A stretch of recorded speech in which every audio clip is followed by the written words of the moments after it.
Assalamualaikum warahmatullahi wabarakatuh. Nah, ada pertanyaan. Ketika saya sedang sholat, saya merasa ada yang keluar dari jalan kencing. Nah, jadi ketika sembahyang itu saya merasa ada yang keluar katanya dari jalan kencingnya, tapi masih ragu-ragu apakah benar-benar ada yang keluar atau hanya perasaannya saja. Apakah ini bujur-bujur keluar atau hanya perasaannya saja keluar? Ada sesuatu yang keluar di tempat kencingnya. Nah, karena kenapa? Karena sudah sering saya mengalami perasaan seperti itu. Sudah sering terjadi, sudah sering saya merasa keadaan yang seperti itu. Perasaan saya sudah sering saya merasa bahwa saya merasa ada yang keluar di tempat kencing saya. Perasaan seperti itu di luar sholat saya juga saya sering merasa karena kata-katanya. Dan ketika saya cek, kadang basah, kadang tidak, kadang ada keluar, kadang tidak keluar. Nah, pertanyaannya, apakah sholat harus dibatalkan untuk memastikan keluar atau tidaknya? Nah, kalau dicek setelah sholat tentunya sudah kering. Jawabannya bagaimana? Nah, jawabannya sebagian orang dalam sholatnya merasa ada sesuatu yang keluar dari jalannya, baik itu kubul atau dubur, baik itu dari jalan muka ataupun jalan belakang. Apakah benar ia sudah kentut atau ia sudah kencing ataukah belum? Nah, padahal perasaannya baru mungkin hanya was-was atau belum yakin. Bagaimana ini? Nah, ada kaidah yang telah dianjurkan dalam Islam bahwasanya yakin tidak bisa dikalahkan dengan ragu-ragu. Keyakinan itu tidak bisa dikalahkan dengan ragu-ragu. Imam Asy-Syubaki menjelaskan kaidah pertama, yakin itu tidak bisa dihilangkan dengan keraguan, syak. Tak diragukan bahwa tidak ada keraguan bersama yakin, tetapi yang dikehendaki adalah kebersamaan asal yang diyakini.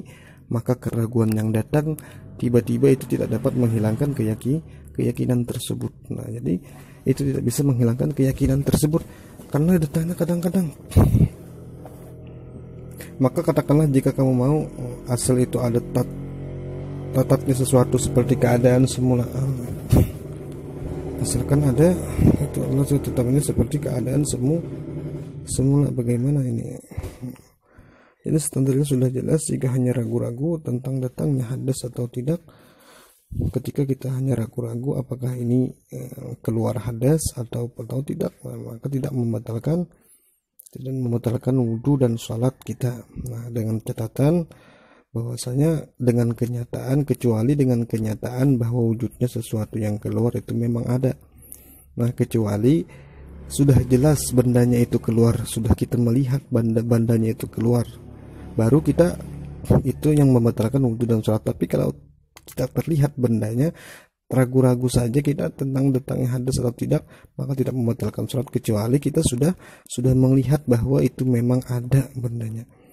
Sebagaimana sabdanya Nabi kita Muhammad sallallahu alaihi wasallam, "Idza wajada ahadukum fi batnihi syai'an fa ashkala alaihi akhraj minhu syai'un amla fala yakhrujanna minal masjidi hatta yasma'a sautan aw yajida rihan."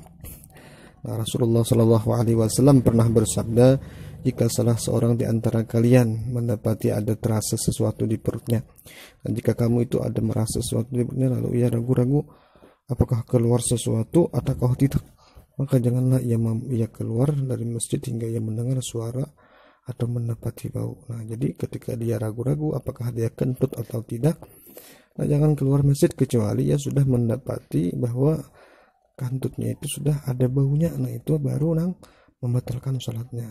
Nah, kesimpulannya, seorang tidak perlu membatalkan sholatnya bila ia tidak meragukan apakah dia berhadas atau tidak di tengah sholat. Nah, jadi intinya jika seseorang melakukan pengecekan setelah selesai sholat untuk menghilangkan keraguan tentang kesuciannya, lalu didapati ada najis di pakaiannya, maka ia wajib mengulang sholatnya.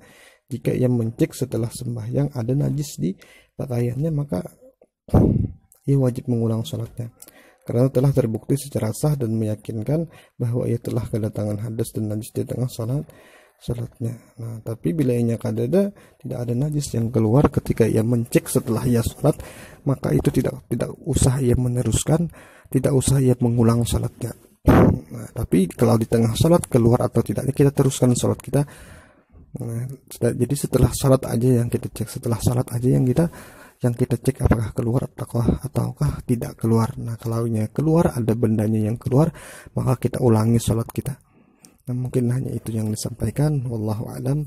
Wassalamualaikum warahmatullahi wabarakatuh.